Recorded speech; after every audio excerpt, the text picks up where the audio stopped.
The Russian Tsar, panicking at the Turkish advance on Sarıkamış, urged the Allies to attack Turkey. The British agreed. This is one of the greatest campaigns in history. Think what Constantinople is to the east. It is more than London, Paris and Berlin, all rolled into one, are to the west. Think what its fall will mean. This was the battle which might turn the war. It could cut Germany's route to the east, unlock the Balkans, and open up Russia via the Black Sea. But first, the Navy would have to force its way through the Dardanelles Straits.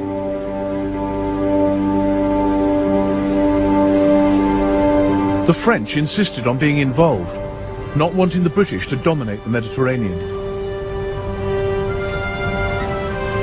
On the 18th of March 1915, a combined French and British fleet attacked the Straits.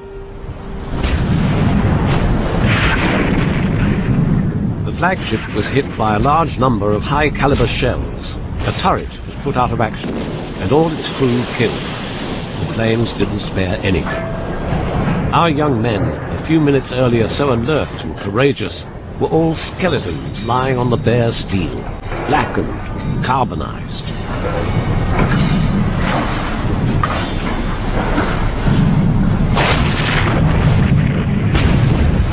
The Turkish guns survived the naval bombardment. The Allied ships were sitting ducks.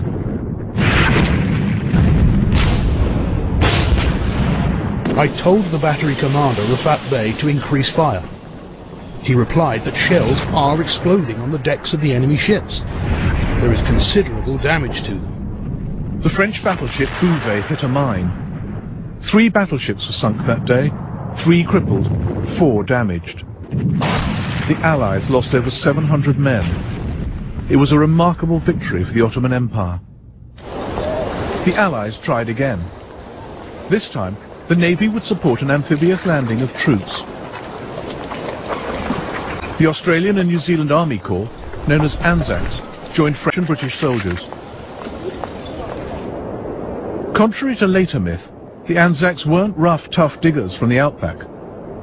They were mostly city dwellers, many first-generation British immigrants, fighting for the mother country. Turks like Behzadi Kerim knew this would be a fight for their country's survival.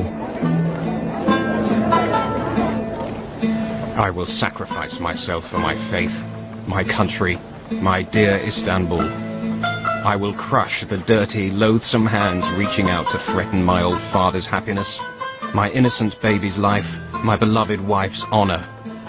I shall be as hard-hearted as an Englishman. I salute you, O apple of my eye, Istanbul. Those who are about to die bid you farewell.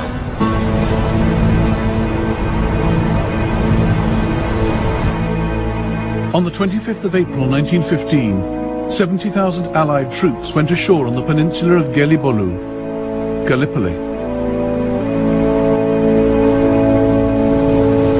A post-war film reconstructed the battle. Private Robert Atkinson witnessed what was then the greatest seaborne invasion ever. Troops in small boats being towed ashore effect a landing.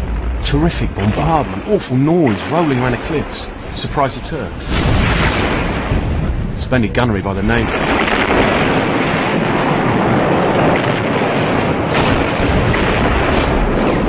Awe-inspiring scene. My first experience of battle.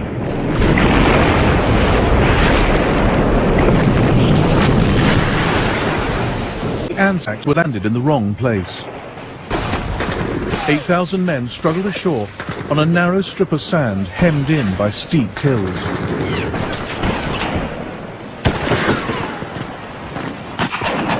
The men christened it Anzac Cove.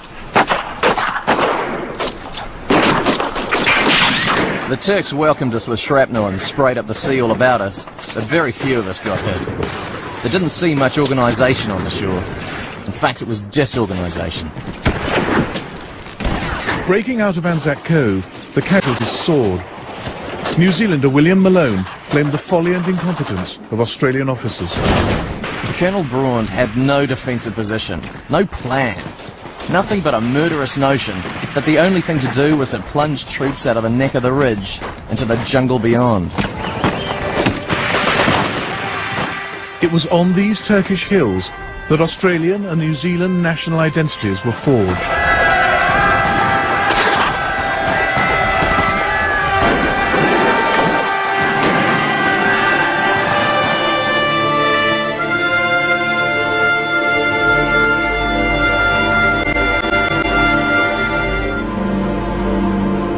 We were singing "This Bit of the World Belongs to Us." Much swearing and cheering, we charged up a hill so steep in places we could only just scramble up. Clean over a machine gun we went, men dropping all around me. It was mad, wild, thrilling.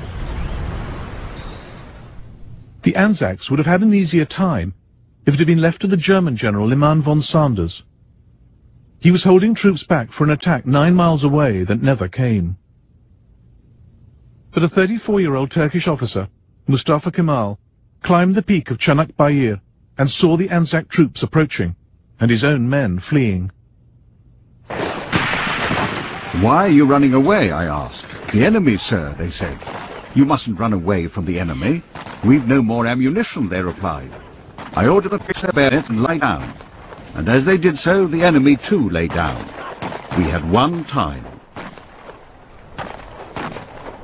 Mustafa Kemal issued a stark command. "I don't order you to attack. I order you to die. By the time we are dead, other units and commanders will have come up to take our place."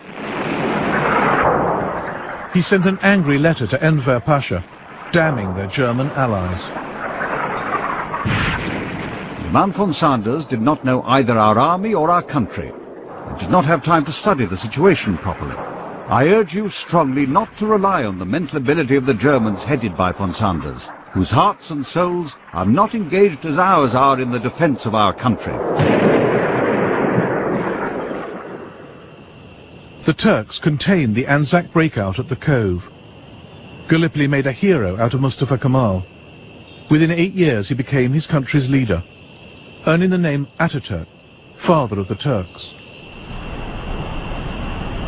The British landing at V Beach went badly.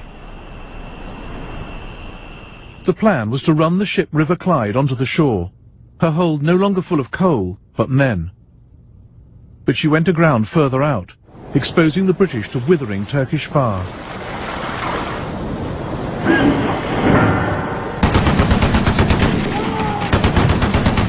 The enemy commanders were sending the men down the ramps.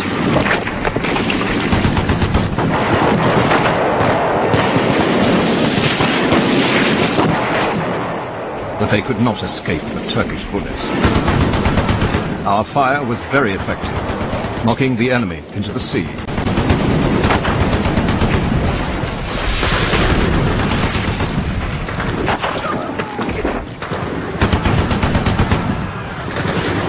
The shore at V Beach was full of enemy corpses, like shoals of fish. The color of the sea changed with the blood from their bodies.